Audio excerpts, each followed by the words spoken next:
From Kansas State University, this is Agriculture Today. Eric Atkinson with you. And coming up today, K-State's Mykel Taylor will announce that the new 2019 Kansas county-level cash rents for non-irrigated cropland report has just been released by K-State. It's a great resource of information for you producers and your landlords as you negotiate your leasing arrangements for this next cropping season. Mykel will talk about it. Then from the Kansas Forest Service at K-State, Aaron Yoder will talk about placing tree and shrub orders for delivery this spring from the Kansas Conservation Tree Planting Program.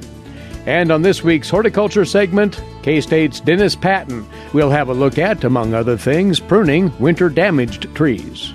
All this and more next on Agriculture Today.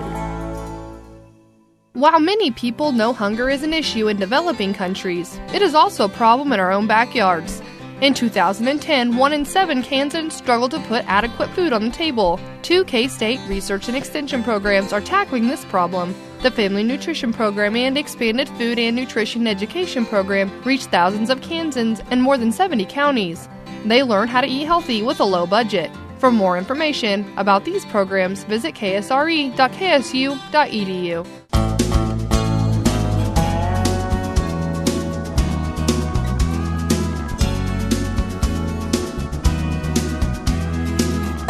You're listening to Agriculture Today. I'm glad to have you along once more. Well, as you know, we're heading into another cropping season very soon now, and it's a topic high on the minds of producers as they finalize their rental situations for 2019 production. And therefore, we tell you about what's just been released out of the Agricultural Economics Department here at Kansas State. It's the annual county-level cash rents for non-irrigated cropland, an overview of those rental trends here in Kansas. And the individual responsible for putting this together is with us now, agricultural economist Mykel Taylor of K-State Research and Extension. And before we dig into some of the numbers, some of the trends, Mykel, just point out once again why you assemble this information. Well, the reason that I assemble it is because we need to have a little more information out there about what's going on in the farm economy and how that translates into ability to pay for rented land. The only data that we have is on a regular basis is USDA rental rates, which come out every other year based on surveys. And while those are useful pieces of information, we don't always have it for every county. They only come out every other year, and they tend to give us an average of what we've been paying for ground as opposed to telling us maybe what we want to be or need to be paying for ground going forward.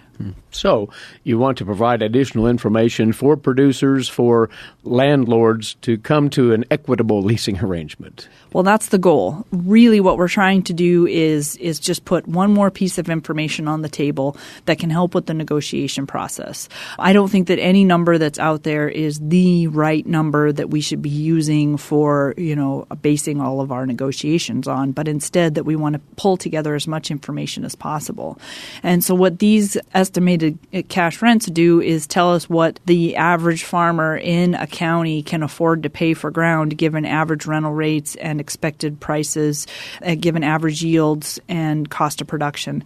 And so it's really a budgeting exercise in looking what people can afford to pay. So you come up with a county-by-county estimate of those rental rates and a large percentage based on expected returns to farming, to crop production in this case. What was the sense of that as you plugged it in here?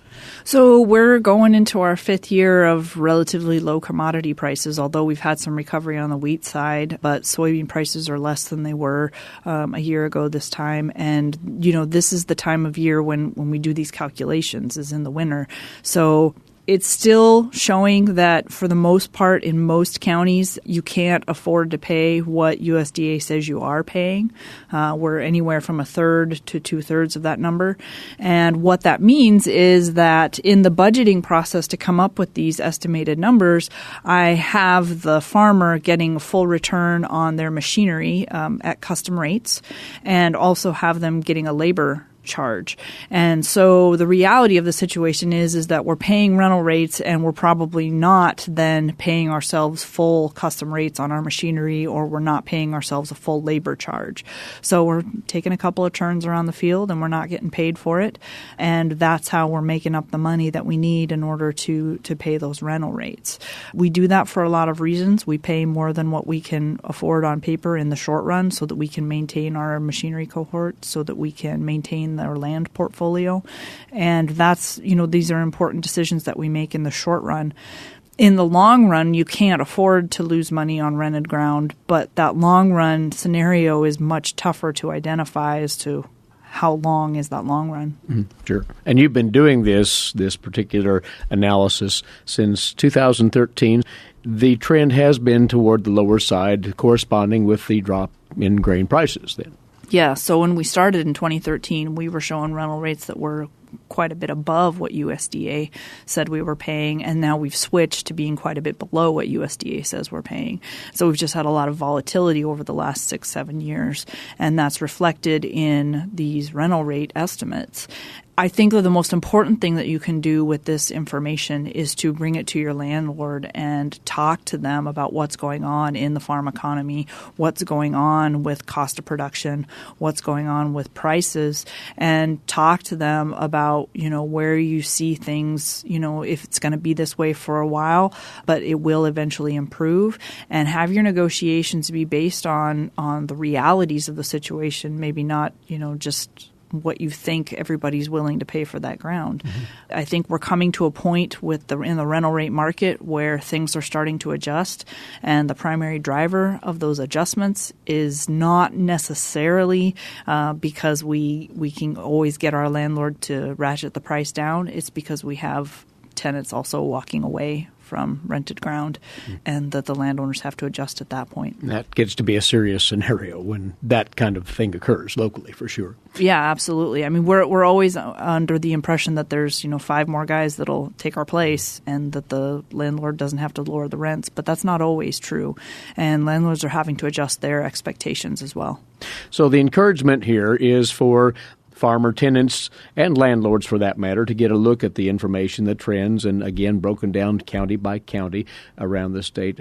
So when you formulate these rental rates specifically, how do you get the share, if you will, landowner to tenant and put all of that together in a meaningful number?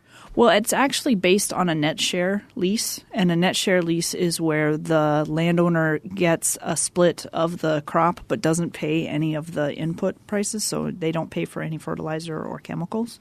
And if you go to Table 1 in the report, it breaks down for you what those net share percentages are by region of the state, as well as the prices and yields that I used in the calculations.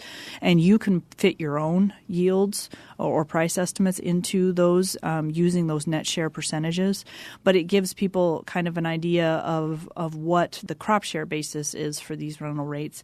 Again, for a net share where the landowner doesn't pay any inputs, so these numbers would be considerably higher shares if the landowner was paying some of the input costs. And as you look at that table, you'll see quite a variation from region to region in the state on that particular percentage. And you'll always have variation across the state because the productivity of land across the state varies so much. And so what a landowner gets in terms of their percent of the crop is really reflective of the productivity of their land and the profitability of that land.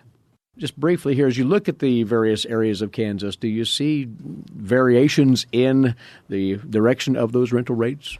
I see an improvement in the wheat-producing areas, and then I see a little bit of an erosion of ability to pay in the soybean-producing areas. So in, say, southeast Kansas, where we can double crop beans, that was sort of saving us for the last couple of years, but with lower soybean prices, that's going to, it's going to be a little bit harder on them. Mm-hmm. What all of this comes down to, though, is we calculate these estimates based on average yields, and if you have a below average yield, year, then your ability to pay is definitely adversely affected. If you have an above average year with regard to yields, then you can pay that higher rental rate and it's no problem. So right now, when we negotiate these rental rates, it's all based off of our best guess of what's going to happen over the coming year.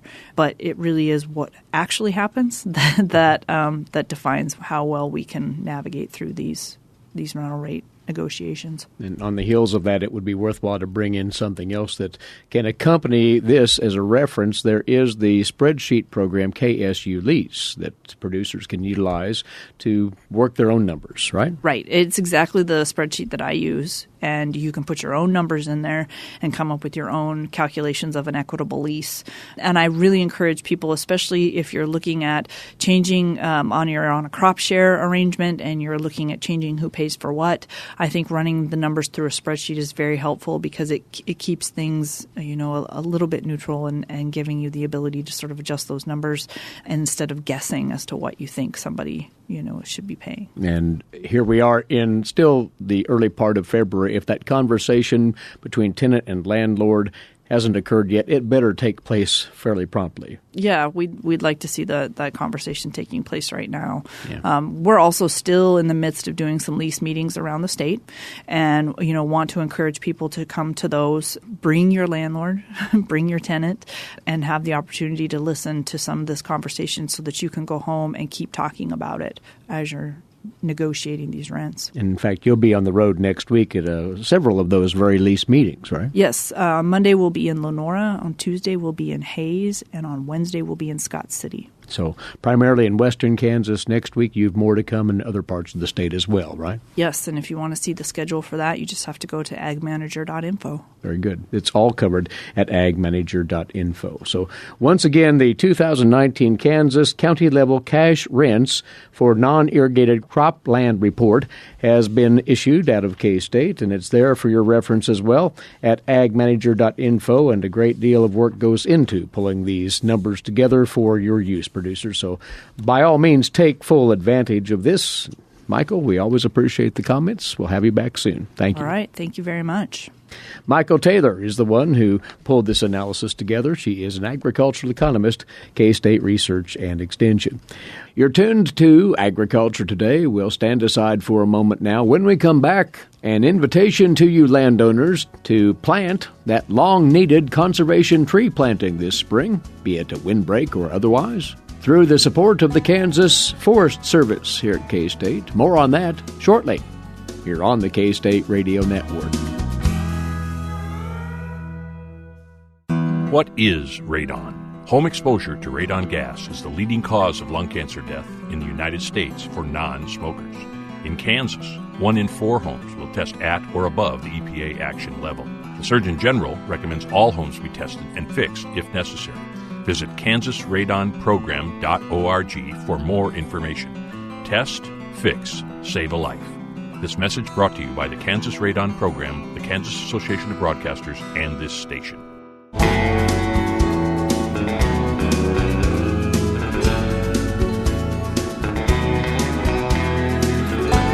Agriculture Today is back now. Once more, we bring word for you from the Kansas Forest Service here at Kansas State University about a long-standing and highly important program that you landowners in Kansas still can take full advantage of in establishing conservation tree plantings on your property. We're talking about the Kansas Conservation Tree Planting Program, and with us now is Conservation Plant Specialist with the Kansas Forest Service, our first chance to visit with Aaron Yoder. So, Aaron, welcome, first of all. Thanks, Eric. And been around a long time, but it still pays to remind folks who might not have encountered the program what it's all about, what its intent is. So you might do that. Yeah, this is the 62nd year of the Conservation Tree Program, and it has served landowners for those years, people wanting to install conservation plantings on their properties. Basically, the tree program provides inexpensive plant material for people who are wanting to do that. We have a variety of evergreen, deciduous trees, and shrubs that are suitable for different conservation purposes, whether it's for installing a windbreak, planting for wildlife, putting in a woodlot, that sort of thing, riparian buffers.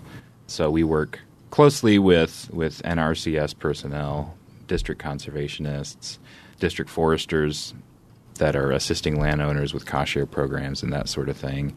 But the program is open to the public, so anybody that's wanting to purchase trees from us for conservation purposes is able to do so. We're not in the landscaping business. In fact, that's by law. Right. To avoid, we don't want to compete with private nurseries, and the real goal of the program is to supply conservation material for folks that are wanting to do that. So we require that it be for a conservation purpose. That's the gist of the program. We have a spring sale, which we accept pre-orders for, starting the first week of December.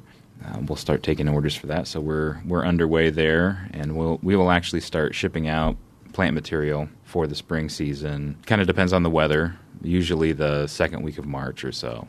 So in the spring we have bare root seedlings, which we get from adjacent state nursery programs from Nebraska, Missouri, Oklahoma. They provide us with bare root seedlings. And then we also have containerized plants, which we offer in the spring and in the fall. Those are largely evergreens for the most part? It's a mix. It's a in the past it has been largely evergreens, but we grow about half and half now. Half evergreen species and half deciduous trees and shrubs, and that's an area that we're really excited to keep experimenting with, trying new species, trying new sources of seed. We're doing a lot of seed collection ourselves, and trying to really utilize regional genetics for the plants that we actually grow and sell. So a lot of oak species, and we're really extending the lineup of our containerized program, and with a focus on native species primarily too. By way of example, what's new in the lineup that more or less excites you as you provide that to folks out there? Yeah, for our bare root plant material, we have offered different types of bundles in the past for specific types of wildlife that you'd like to encourage, quail and pheasant, songbird, that sort of thing. So we've been working to update those publications. They were pretty dated, and we've got some revised species that are included in those, and so we're real happy with that. We're also not currently offering this, but we're looking at developing a pollinator plant bundle where we would supply plants that have desirable bloom characteristics. They can bloom early in the season, late, mid-season, and they have qualities that would help support pollinators. Mm-hmm. So that's something, planting for pollinators it seems to be a very common thing right now, and we'd like to be able to offer something to help to complement that. With the new containerized species, one of the things that we've really wanted to be able to do is to offer some of the popular shrubs that we offer in bare root form in the fall as well, in containerized form in the spring. So chokecherry, American plum, sandhill plum, those are all really popular with a lot of, especially with quail and pheasant folks, people wanting to put in plantings for wildlife in general. So having those species available in the fall is something that we're shooting for. There's some challenges in the propagation aspect of it that we're trying to overcome. We have, I want to say this last fall we had about 9 species of oaks that we had available. Oaks are great, just versatile, a lot of different functions in the ecosystem and for wood value, timber, that sort of thing. So we're really trying to increase those species as well. We have bur oak, shumard, white oak, black oak, northern red oak, a whole array of oak species. Mm-hmm. One that we're interested in testing out this year is dwarf chinkapin oak, which is a native oak. It's more of a shrub form. It starts yielding acorns much sooner than many of the other oak species do. Sometimes bur oak can take, a while, decades to bear acorns, and so with the dwarf chinkapin, it would be anywhere. It can bear as early as 2 or 3 years. We have a couple of plants on the Forest Service property that are already putting out acorns, so that would be an appealing species for wildlife habitat. People that are wanting to get some some acorn production going sooner. So those are a few of the species we're looking at. But that's just a sampling. For folks can go online to the website, which is probably the easiest avenue, and have a look at exactly what is on offer, all of the species, be they conservation trees or shrubs, or the wildlife bundles, which are an alternative as well. They can shop right there. It's that easy. Yep, you got it. We have, I want to say, I did a count. I think we have 44 species, bare root species, that we're selling this spring, and anywhere between 25 and 30 containerized. And this is the time to do it, for they've quite a while before orders will be cut off, but delivery will begin, as you say, in early March. And is it all direct delivery at this point, unless somebody wants to come by the service and pick up? We basically have two options. You can request that we ship the material, or you can come to the Forest Service office at 2610 Claflin Road and pick up the material. So it's the cost of picking up versus shipping is obviously going to be quite a lot less. Mm-hmm. So a lot of people will like to do that. And I really enjoy that because it gives me opportunity to interact with folks, really understand what they're trying to get out of their plantings, and chat with people about trees and shrubs. And so those are the two options. Yeah.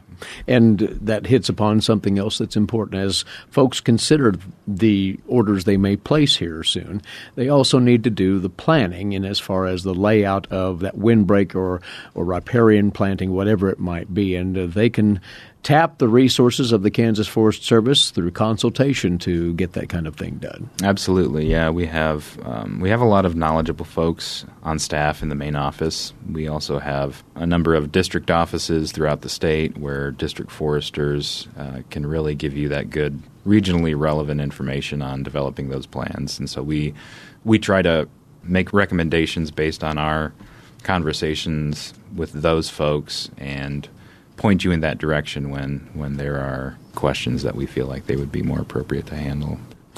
Once more, the order season is underway, and you're not out of any species yet, but folks shouldn't delay by the same token. Yeah, it's always a bit of a precarious game that we're playing. We really try to order and reorder to restock our plant material. Well, it's a living thing, and we have rough winters and droughts, and sometimes we don't get the species that we were planning on getting. And sometimes large orders will come in and completely wipe out something. So we recommend trying to get your orders in as soon as you can. I know sometimes that's challenging, and we'll do our best to stock the plant material that we can stock. Very good. It is fully open for business for spring order taking. That's been underway for quite a while now, and you've still plenty of time to place those orders. Trees or shrubs, container grown or bare root, if that's the preferred species you're going after, through the Kansas Conservation Tree Planting Program. And it's as simple, Aaron, as going to the Kansas Forest Service website then? You can, yeah. You can order directly on the website. That's been an increasingly popular way of ordering. Sometimes people like to call and talk to someone on the phone, and luckily we've got some great folks that can answer questions and place orders for you on the phone. So we absolutely encourage you to do that if you would rather. And that phone information and everything else is at kansasforests.org. But don't delay in pursuing those orders if you're so inclined. And it's a program that's been around for 6 decades, and it's still going strong, Eric. Yep, you got it. Glad to have you over. Keep us posted on any updates concerning the program and tree orders, and we'll talk again soon. Thank you. Absolutely. Thanks, Eric. He is Aaron Yoder, Conservation Plant Specialist with the Conservation Tree Planting Program under the Kansas Forest Service at Kansas State University. Find out more at kansasforests.org. And you're listening to Agriculture Today. Now this break. We'll return with today's agricultural news headlines, this week's edition of the Kansas Soybean Update, and this week's K-State Horticulture segment. All of that still to come here on the K-State Radio Network.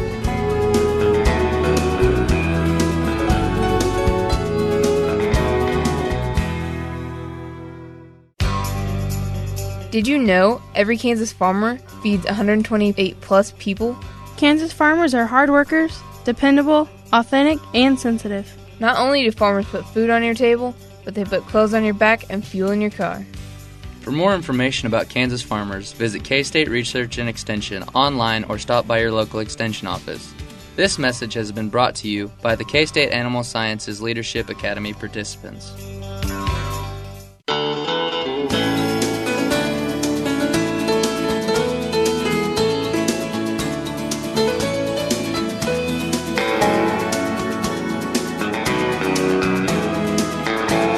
Broadcasting from the campus of Kansas State University, this is Agriculture Today. Eric Atkinson here. And continuing on now with today's agricultural news headlines for you, courtesy in part of DTN. The USDA is moving forward with implementing the 2018 Farm Bill, even as another government shutdown remains a possibility come next week. That according to the number 2 official at USDA, as expressed during a Farm Foundation Farm Bill event in Washington, D.C. this week. Coming off the 35-day partial government shutdown in recent weeks, the USDA already has fallen behind on implementing the Farm Bill. The USDA Deputy Secretary of Agriculture, Steve Sinskey, said some provisions are almost self-implementing with clear provisions, he says. There are others, he added, that have actions authorized, but there are decisions to be made on how to implement. The agency's work on implementing the legislation could be delayed again if Congress and the President fail to reach an agreement on funding the southern border wall by the time the temporary spending measure passed by Congress to reopen the government expires in 9 days. Now, Senator Pat Roberts of Kansas, the chairman of the Senate Agriculture Committee, said he does not expect the government will be shut down come February the 15th. In fact, he was more blunt by saying, quoting here, "We're not going to do another shutdown." Roberts said during the event that the shutdowns don't achieve their intended purposes. At the time with the shutdown, the Agriculture Committee, he went on to say, was successful in working on and completing the Farm Bill. Sinskey said the USDA has established a Farm Bill working group to look at every provision of the legislation and decide who's responsible for implementing what. The department is expected to release general timelines within the next few weeks. In addition, Sinskey said the USDA is planning a series of stakeholder listening sessions. The top priorities for action, he said, include the new dairy subsidy, which took effect on January the 1st, updating provisions in the ag risk coverage and price loss coverage programs, and the trade promotion efforts. USDA Secretary Sonny Perdue said he will sound out Congress before moving ahead with the relocation of the Economic Research Service and the National Institute for Food and Agriculture. Perdue told reporters this week that he will also provide lawmakers with a very serious cost-benefit analysis justifying the move of the two agencies from the nation's capital. Quoting Perdue, many of them have had concerns about what prompted the relocation plan. Perdue revealed he would have a revised list of the potential relocation sites very soon.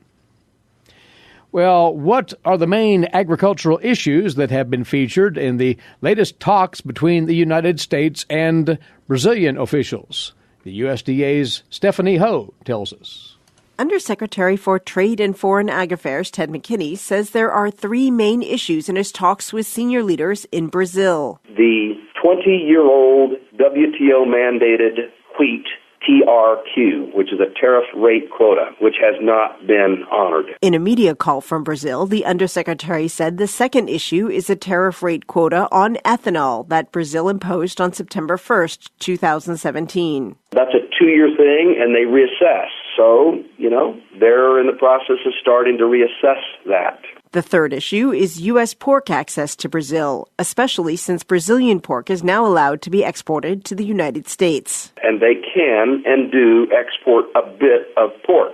Well, it doesn't seem fair that they can export pork to the U.S., even in smaller quantities, and we can't do the same to them. This is Stephanie Ho for the U.S. Department of Agriculture in Washington, D.C. And agriculture and environmental groups alike are not impressed with the USDA's interim final rule on wetland conservation and highly erodible land posted in December. The public comment period on the rule closed this past Tuesday.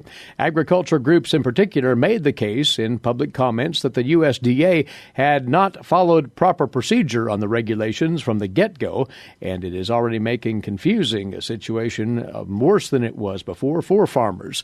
In a 26-page public comment document submitted on Tuesday, the American Farm Bureau Federation lambasted the revisions, saying that conservation compliance programs operate as regulatory programs.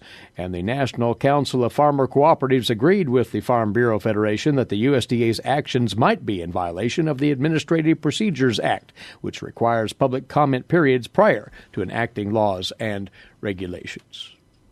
You're listening to Agriculture Today, and for you now, this week's edition of the Kansas Soybean Update. Here's Greg Akagi. Casey Kindler, Communications Manager with the Animal Agriculture Alliance, is joining us. And Casey, coming up in the month of May, you have your 2019 Annual Stakeholder Summit. This year we are back in Kansas City. We switch off between where we're based in Arlington, Virginia, and the Kansas City area. So it's May 8th and 9th. The theme is a seat at the table. So really this year is all about bringing everyone to the table to have those discussions about the supply chain, about their farm, their ranch, whether they're in agribusiness, a company, food service, and retail. Everyone in the supply chain needs to be at the same table, having these discussions and being on the same page. You don't see a lot of that happening up until this point. There's been a lot of, whether it's restaurant retail, they're being pressured to make policy announcements, and so making sure that they're hearing from their suppliers is very important. Kansas Soybeans is the sponsor of this as well, so you can see the importance that really goes not only from the livestock industry, but into the grain industry too. So we wouldn't really be able to put on this event at all without the support of our sponsors like Kansas Soybean. And so really having everyone there, no matter what part of agriculture you come from. A lot of soybean farmers, they rely on the beef producers, the poultry producers. And so having everyone in the same room, really getting to know each other is a really great opportunity. Is there some of this too in communication on having people at the table like that? Absolutely. I think any in-person event, any in-person interaction is a lot better than email or even social media. There's still that hunger for that in-person, face-to-face interaction and really getting to know someone, on the personal level, but also on that professional level as well as, who they are in their business. Because you fight so much misinformation that is out there about the industry from the farmer to that food service person. This year we're going to have a ton of speakers. We're going to have a panel about influencers, how to, effectively communicate with influencers, put on your own influencer tour. So all the speakers will give attendees tangible solutions to their issues, and hopefully, they can go back and immediately implement those things on their farm or ranch or their agribusiness, wherever they come from. Do they need to register? Registration is open, and early registration deadlines close April 1st. So getting those in before April 1st, you'll get a little bit of a discount there. But to also help farmers get into the room, getting farmers to the table, there will be a photo contest. So all you have to do for that is take a picture of what your table looks like at home. Post that on Facebook or Instagram, and then tag the Alliance in it with our hashtag AAA19, and you'll be entered into the photo contest, and that runs through February 10th. So you can visit our website to register and also find out more about the event and the attendees, the speakers at animalagalliance.org/summit. That is Casey Kindler, Communications Manager with the Animal Agriculture Alliance, who joins us on the Kansas Soybean Update. It's brought to you by the Kansas Soybean Commission. Thanks, Greg, and this is Agriculture Today. For 25 years, K-State Research and Extension's Kansas Agricultural Mediation Services has been providing a no-cost, confidential place to call in and visit with an agricultural lawyer. Our experts are available to help you producers handle legal and financial issues. Explore your options and generate solutions. Call us at 800-321-3276 or visit us online. Kansas Agricultural Mediation Services.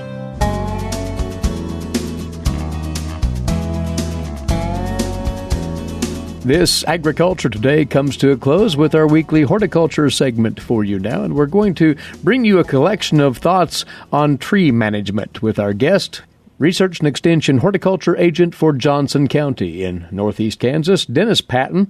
Well, Dennis, at least your part of the state experienced some pretty notable winter damage to trees during that last spell that we had roll through here. Time to think about where pruning would be necessary as a recovery step, right? That is correct, yes. We had a lot of limb breakage, and it kind of happened at an opportune time because late winter, moving into early spring, is a great time to get out there and start pruning trees because we can see the structure without any foliage. And so it just helps us know where to make that cut so we can get those trees in tip-top shape.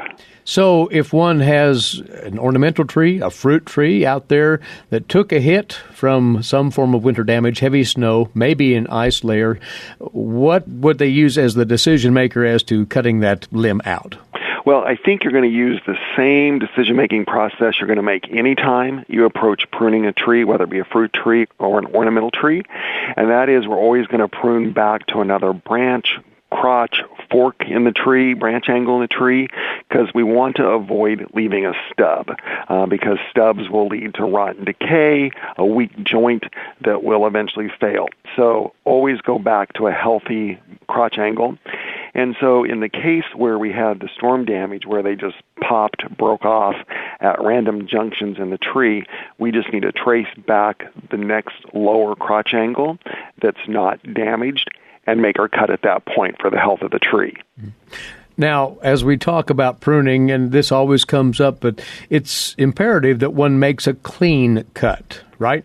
That's correct. Whether you're pruning those fruit trees or those shade trees, we're always going to make that pruning cut just to the outside of what's called the branch collar or branch ridge of the tree. So if you look where those two branches come together, you're usually going to see kind of a raised, rough ring area of bark going through that area. And so the cut's going to be ever so slightly to the outside of that, because that branch ridge collar is just full of cambium tissue, which is really the growth layer of the tree that's just waiting to kind of heal or seal over that cut surface. And that's what we want to have happen. If you have pruning shears and they are up to the task, those would be your best option, or for those larger branches that are broken, a chainsaw. But if it's something that you can't handle, a professional might be worth an investment here. My take, if you're getting more than a couple steps off the ground on a ladder, you need to call a professional. Especially, another way to look at it too, if you're getting a chainsaw over your head in a ladder, then you need to call a professional, because saving a few $100 here or there is not really worth what potentially can happen in an accident. Good point to bring out. We're talking about winter damage to trees in general here. There's also the strategic pruning approach to managing fruit trees. Talk about that a bit. You know, when it comes to fruit trees, what you're really doing is trying to get as much sunlight penetration throughout the entire tree. So a lot of times with pruning fruit trees, it's more about thinning out that tree, opening up that wood, because it takes good sunshine to make a quality fruit.